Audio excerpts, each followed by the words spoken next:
अस्सलाम वालेकुम। मेरा आज का टॉपिक है इराक, ईरान और अमेरिका इसराइल के हवाले से और यूएई के हवाले से कि हम किस तरफ किस सिमत चले गए हैं।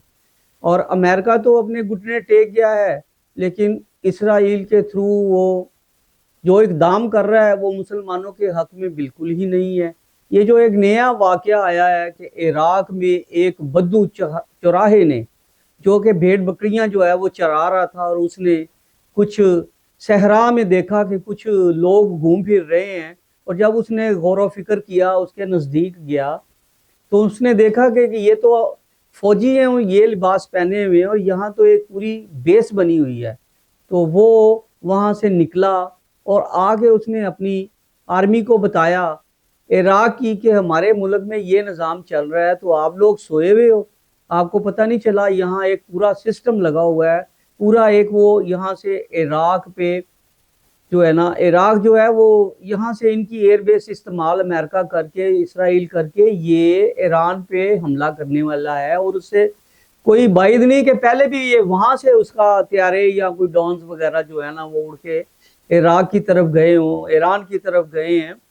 तो उस वजह से ये मामलात बड़े पेचीदा हैं। तो उसकी आर्मी को होश आया। मैंने अपने पहले वीलॉग में आपको ये बात कही थी, इराक को जब भी मौका मिला वो इसको नहीं छोड़ेगा। जिस तरह अमेरिका ने उनकी आबादियों को तबाह किया, उनके बच्चों को तबाह बर्बाद किया, मौत के घाट उतारा है, शहीद किया है, इंशाल्लाह वो निस्तो नबूद होगा। और निस्तो नबूद हो गया है। आज उसका गुरूर, उसका तकब्बर खाक रेजा रेजा हो गया है। और अल्हम्दुलिल्लाह इराक को अल्लाह ताला ने फिर इज्जत देनी है जिस तरह ईरान को दी है। हमारे दिल मुसलमानों के साथ धड़कते हैं। और वो उसके बाद इनकी आर्मी ने जो इराक की है उस पर कंट्रोल किया, और ये उनके फौजी यहाँ से अपनी एयरबेस ख़त्म करके भागने पे मजबूर हो गए हैं। तो इंशाल्लाह ये इराक से भी एक खुश खबरी आएगी, यहाँ से एक काफिला उठेगा जो इंशाल्लाह सऊदीया और ईरान का भी साथ देगा इंशाअल्लाह ताला। और ये मुसलमान एक बार फिर इकट्ठे होंगे। मुझे अपने घर के अल्लाह के घर से पूरी उम्मीद है कि ये उम्मत मुसलमान आहिस्ता आहिस्ता खड़ी होगी। जिस तरह मैंने सऊदीया के हवाले से आपको कहा है अपने व्लॉग में, मैं इस पे भी बात करूंगा। ये बड़ी खुश आइन बात है कि वहाँ के बादशाह ने, सुलेमान साहब ने जिस तरह अब स्टैंड लिया है और कह दिया कि मेरी एयर बेस आप इस्तेमाल नहीं करेंगे, आप लोग यहाँ से चले जाएं।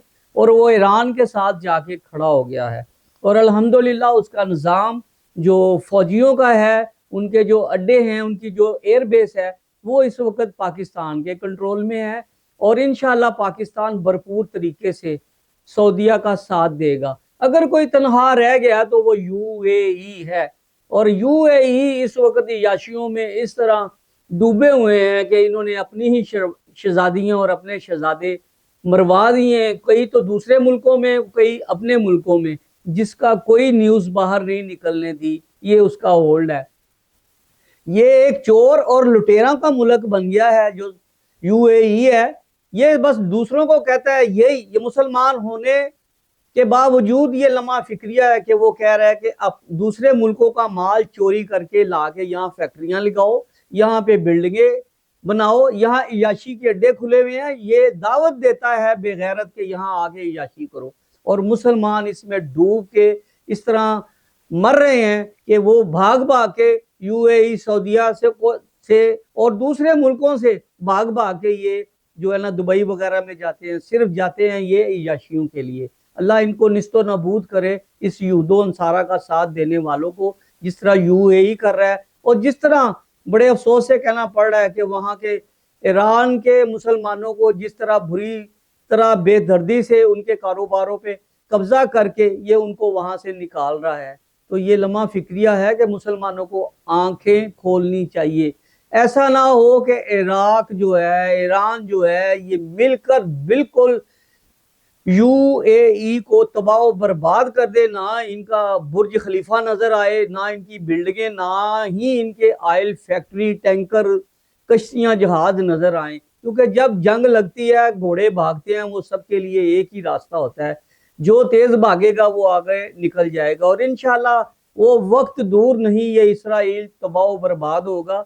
اس طرح لبنان بھی اس وقت پوری تیاری کر رہا ہے کہ وہ اسرائیل کو جوابی کارروائی کرے، جس طرح اس نے ان کے بچے جو ہیں وہ شہید کیے ہیں، جس طرح ایران کے بچے شہید کیے ہیں، مسلمانوں کو یہ تیش نیش کر رہا ہے۔ اگر یہ چھوٹا سا ٹکڑا یہ تباہ و برباد ہو جاتا ہے تو یہاں امن اور چین ہو جائے گا۔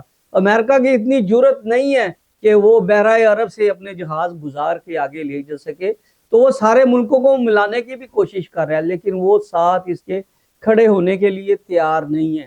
تو میں پاکستانیوں سے، مسلمانوں سے، پوری امت مسلمہ سے اپیل کروں گا، یہ وقت ہے ایک ہونے کا، آپ لوگ ایک ہوں۔ ہمارے ملک کے حالات انشاءاللہ دوسرے ملکوں سے بہتر ہے۔ یو اے ای کے اس وقت حالات بڑے خراب ہیں، کویت کے حالات بڑے خراب ہیں، اور وہاں پہ کاروبار بالکل نہیں ہے۔ اس میں اور جتنے عرب ممالک آتے ہیں ان کے حالات بالکل ٹھیک نہیں ہے، لوگ جو ہیں وہ ایک ٹائم کے کھانے کے لیے ترس رہے ہیں۔ تو اس لیے آپ سب ایک ہوں، اللہ سے دعا کریں۔ یہ بڑا مقدس مہینہ ہے، ہمارے حج کے دن چل رہے ہیں، اللہ کی بارگاہ میں رو رو کے دعائیں مانگے، اللہ دعائیں قبول کرنے والا ہے، انشاءاللہ تعالی وہ مسلمانوں کا ساتھ دے گا، جس طرح اس امریکہ کا غرور خاک میں ملا ہے۔ انشاءاللہ اسرائیل بھی یہ نیست و نابود ہوگا، اور یہ وقت ہے ایک ہونے کا۔ ایاک نعبد و ایاک نستعین۔ اللہ تعالی ہمیں اس پر عمل کرنے کی توفیق عطا فرمائے۔ پاکستان زندہ باد، پاکستان زندہ باد۔